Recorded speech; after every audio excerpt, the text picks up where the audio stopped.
עולם הדימויים והמטאפורות, לעשות משהו כמו דבר אחר, זה דבר שמאוד מעשיר את מה שאנחנו עושים, וגם לפעמים מאוד מבהיר את הפעולה המסוימת, או את האנטי פעולה שאנחנו רוצים להשיג.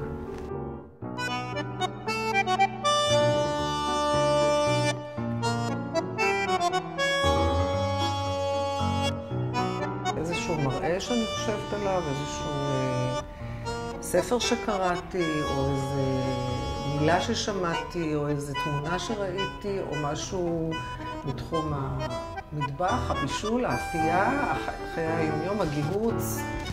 כל דבר שיכול להיות רלוונטי להעמקה של עשייה מסוימת.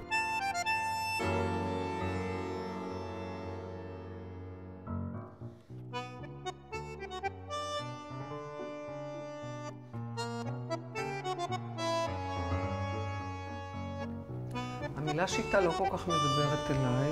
אני יותר הייתי אומרת שאני מרגישה שיש ניסיון חיים. יש ניסיון חיים על רקע של הרבה מאוד שנות עבודה, בהרבה מאוד פורומים, בהרבה מאוד מקומות, ועם סטודיו שעובד הרבה מאוד שנים.